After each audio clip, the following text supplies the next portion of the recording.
Shalom, ini saya Uncle Mandil 24 ya. Saya sangat senang sekali kembali lagi untuk men-share firman Tuhan melalui channel pribadinya Uncle Mandil ini. Nah, Uncle Mandil ini sebelum membuat video ini, Uncle Mandil sudah berdoa terlebih dahulu. Biarlah kehendak Tuhan yang terjadi melalui firman-Nya yang saudara dengar, yang Uncle Mandil sampaikan, biarlah Tuhan yang berkehendak, Tuhan yang beracara bagi setiap pendengar-pendengar yang ada. Amin. Nah, hari ini Uncle Mandil itu membuat satu jawaban dengan menggunakan video ini ya. Dan video ini berdasarkan apa yang ditanyakan kepada Uncle Mandil ya, baik itu dari pelayanan yang Uncle Mandil kerjakan ya, penginjilan dan lain sebagainya, dan juga Uncle Mandil membimbing orang-orang ya. Uncle Mandil menemukan pertanyaan yang ditujukan kepada Uncle Mandil. Pertanyaannya adalah, Uncle, kenapa toh Tuhan itu dicobai iblis? Kalau dia Tuhan, kenapa dicobai? Gitu ya. Yang cobai juga iblis ciptaannya gitu. Nah, di sini saya mau analisa dulu mengenai pertanyaan yang datang kepada Uncle. Analisa pertama saya, sebenarnya orang-orang yang bertanya, yang mempersoalkan, yang memperdebatkan tentang kenapa toh Tuhan itu dicobai ya oleh iblis gitu. Nah, secara tidak langsung sebenarnya dalam ketidaksetujuannya itu sudah menyiratkan bahwa ya, Tuhan itu, Yesus itu Tuhan gitu. Yang kedua, Yesus tidak pernah menciptakan iblis, enggak. Yesus tidak pernah menciptakan iblis ya. Tetapi Yesus menciptakan malaikat-malaikat, bukan menciptakan iblis. Karena kalau dia menciptakan iblis, berarti dia menciptakan kejahatan dong, gitu ya. Tidak. Jadi Yesus menciptakan malaikat-malaikat. Yesus menciptakan malaikat-malaikat. Jadi tidak ada iblis diciptakan, tetapi malaikat. Tetapi malaikat itu telah jatuh ya, oleh karena kesombongannya dan lain sebagainya. Makanya namanya berubah, pribadinya itu berubah menjadi iblis gitu ya. Jadi itulah dia. Jadi saya sudah luruskan dulu analisa ini ya.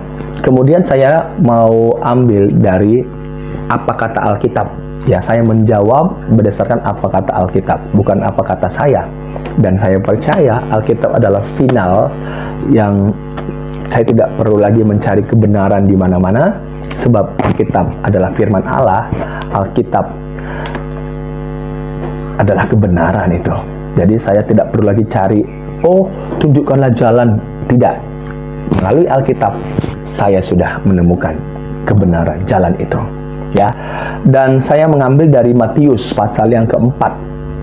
Matius pasal yang keempat, ayat yang pertama sampai yang ke-10.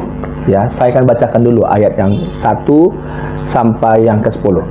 Maka Yesus dibawa oleh Roh ke padang gurun untuk dicobai iblis. Dan setelah berpuasa 40 hari dan 40 malam, akhirnya laparlah Yesus. Lalu datanglah si pencoba itu dan berkata kepadanya, "Jika engkau anak Allah, perintahkanlah supaya batu-batu ini menjadi roti." Tetapi Yesus menjawab, "Ada tertulis, manusia hidup bukan dari roti saja, melainkan tetapi dari setiap firman yang keluar dari mulut Allah." Kemudian iblis membawanya ke kota suci dan menempatkan dia di bubungan bait Allah. Lalu berkata kepadanya, "Jika engkau anak Allah, jatuhkanlah dirimu ke bawah. Sebab ada tertulis mengenai engkau, Ia akan memerintahkan malaikat-malaikatnya dan mereka akan menatang engkau di atas tangannya supaya kakimu jangan terantuk kepada batu." Ayat yang kelima. Ayat ke-7, Yesus berkata kepadanya, "Ada pula tertulis, janganlah engkau mencobai Tuhan Allahmu." Dan iblis membawanya pula ke atas gunung yang sangat tinggi dan memperlihatkan kepadanya semua kerajaan dunia dengan kemegahannya, dan berkata kepadanya, "Semua itu akan kuberikan kepadamu jika engkau sujud menyembah aku." Maka berkatalah Yesus kepadanya, "Enyahlah iblis, sebab ada tertulis, engkau harus menyembah Tuhan Allahmu dan hanya kepada Dia sajalah engkau berbakti." Lalu iblis meninggalkan dia, dan lihatlah malaikat-malaikat datang melayani Yesus. Jadi Sebenarnya yang dicobai itu bukan dari ketuhanan atau kealahan, ya, dari Yesus, tidak. Tetapi yang dicobai itu adalah kemanusiaannya. Kemanusiaan di mana Allah yang telah menjadi manusia di dalam Yesus Kristus, dan kemanusiaannya yang sejati inilah yang dicobai oleh iblis. Dicobai oleh iblis. Ya, dari mana kita tahu bahwa iblis mencobai Tuhan Yesus? Dari sisi kemanusiaannya, ya, dari sisi kemanusiaannya yang tanpa dosa, yang sejati. Ya, dengan apa yang dicobai oleh iblis itu? Yang pertama yang dicobai adalah bahwa ubahlah batu-batu ini menjadi roti. Roti itu tidak bisa dimakan oleh malaikat, karena malaikat tidak punya darah dan daging. Malaikat tidak punya darah dan daging, jadi tidak bisa dimakan oleh malaikat. Ya, karena malaikat itu makhluk roh. Makhluk roh tidak membutuhkan makanan jasmani, tetapi yang membutuhkan makanan jasmani adalah manusia. Makanya iblis berkata, ubahlah batu ini menjadi roti. Nah, dia tahu bahwa yang dia coba ini adalah kemanusiaan Yesus Kristus sejati. Makanya Yesus berpuasa, dia lapar, ya, sebagai manusia dia lapar. Karena manusia juga pernah lapar, kan? Sampai sekarang juga merasakan lapar. Itulah buktinya kalau diri ini manusia. Tetapi kalau roh, dia tidak lapar. Roh tidak lapar dengan makanan-makanan jasmani, enggak lapar. Dan Yesus berkata, ada juga tertulis, manusia hidup bukan dari roti saja, melainkan dari setiap firman yang keluar dari mulut Allah. Kalau kita lihat bagaimana Tuhan Allah, ya, menciptakan manusia dari debu tanah, dia bentuk, belum menjadi makhluk yang hidup. Itu Kejadian 2 ayat 7. Kapan manusia itu menjadi makhluk yang hidup? Ketika diembuskan nafas hidup. Kemana? Ke dalam hidung manusia itu, ke fisiknya, sehingga manusia itu menjadi makhluk yang hidup, menjadi makhluk yang hidup. Tapi sebelum nafas hidup itu diembuskan, manusia itu belum menjadi makhluk yang hidup. Iblis mencobai dari sisi kemanusiaan Yesus Kristus, karena dia tahu bahwa Allah yang telah menjadi manusia yang di hadapannya itu benar-benar manusia sejati. Makanya dicobai. Bukan ketuhanannya, bukan kealahannya yang dicobai, tetapi kemanusiaannya yang dicobai. Iblis tahu bahwa dalam kemanusiaannya, bisa jatuh. Sama seperti bagaimana dia menggoda, mencobai Hawa di Taman Eden. Di Taman Eden, iblis mencobai, menggodai Hawa. Akhirnya jatuh. Adam jatuh. Dan iblis juga begitu. Mencobai dari sisi kemanusiaannya. Iblis pikir Yesus jatuh. Tidak. Di dalam 2 Korintus pasal 5 ayat yang ke-21 berkata, dia yang tidak mengenal dosa, yaitu Yesus yang tidak mengenal dosa, telah dibuatnya menjadi dosa. Dibuatnya itu artinya Allah. Karena kita, supaya dalam dia kita dibenarkan oleh Allah. Jadi Yesus itu, di mana Allah yang telah berinkarnasi menjadi manusia di dalam Yesus Kristus itu tidak mengenal dosa. Kalau tidak mengenal dosa, tidak berbuat dosa. Tetapi supaya apa? Dia dibuat seolah-olah dia dibuat telah berdosa, artinya memikul, menanggung dosa. Manusia ini menanggung efek dari dosa, di mana fisik ini, ya, dikatakan nanti di situ dia nggak lagi menyerupai manusia dalam Yesaya pasal 53, karena begitu diremukkan fisiknya, ya, dia telah memikul semua pemberontakan manusia. Dia telah memikul dosa kita. Supaya apa? Supaya kita ini dibenarkan oleh Yesus, kita ini dibenarkan oleh Allah. Hanya di dalam Yesus manusia itu bisa dibenarkan.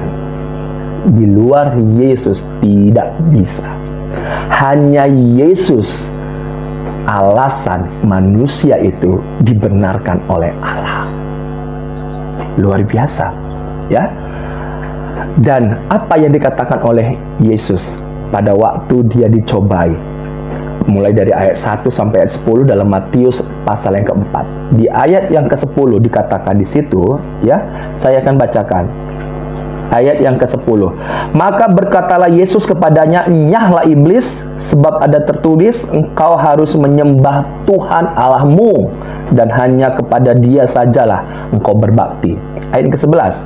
Lalu iblis meninggalkan dia, dan lihatlah malaikat-malaikat datang melayani Yesus. Puji Tuhan. Yesus mengatakan, "Nyahlah iblis, sebab engkau harus menyembah Tuhan Allahmu, dan hanya kepada Dialah sajalah engkau harus berbakti." Apa yang dilakukan oleh iblis? Meninggalkan Yesus. Iblis tahu bahwa yang dia cobai ini adalah kemanusiaan dari Allah yang telah berinkarnasi menjadi manusia di dalam Yesus Kristus. Dan ketika Yesus berkata demikian, iblis tahu bahwa yang berkata ini adalah bukan hanya dia sebagai manusia sejati, tapi dia adalah Allah yang menciptakan malaikat-malaikat, menciptakan alam semesta, menciptakan segalanya. Iblis tahu bahwa yang dia cobai ini adalah Allah yang menciptakan semuanya. Manusia-manusia, menciptakan malaikat, menciptakan bumi dan segala isinya. Makanya iblis meninggalkan Yesus. Dan Yesus di dalam apa yang dia katakan, bahwa Dialah Allah itu, Tuhan itu, yang seharusnya layak untuk disembah, yang seharusnya satu-satunya yang disembah, bukan yang lain. Puji Tuhan. Jadi sangat-sangat bersyukur banget ya. Di sini menunjukkan bahwa yang dicobai iblis itu adalah, yang digoda oleh iblis itu adalah kemanusiaannya. Sama seperti iblis menggoda Adam dan Hawa di Taman Eden. Dan iblis tidak berhasil menggoda Yesus. Karena Yesus di dalam Yohanes, ya, dikatakan, Yohanes 1 ayat 1 dan 14. Pada mulanya adalah firman. Firman itu bersama-sama dengan Allah, dan firman itu adalah Allah. Ayat 14, firman itu telah menjadi manusia. Firman Allah itu yang menjadi manusia. Yesus menang karena Yesus di dalam kemanusiaannya yang sejati tanpa dosa, ya, di dalam hidupnya dia juga adalah Allah yang sejati. Puji Tuhan. Allah yang telah hadir di dalam dunia menjadi manusia di dalam Yesus Kristus, tidak mengenal dosa. Itu sebabnya dia merasakan juga. Itu sebabnya dia yang memikul segala apa yang menjadi efek dari pelanggaran kita hingga kepada kayu salib. Yang disalibkan itu adalah Yesus dalam kemanusiaannya yang sejati, tanpa mengenal dosa, tidak mengenal dosa, tidak berbuat dosa, tapi oleh karena pelanggaran kita, kita ditanggung, digantikan di kayu salib. Supaya apa? Supaya di dalam Yesus Kristus kita dibenarkan oleh Allah. Kita dibenarkan oleh Allah. Makanya bersyukur kepada Tuhan Yesus Kristus. Yesus Kristus adalah Tuhanku, Juru Selamatku. Aku sangat bangga padanya. Karena dialah aku dibenarkan oleh Allah, mendapatkan hidup yang kekal. Puji Tuhan, Tuhan berkati.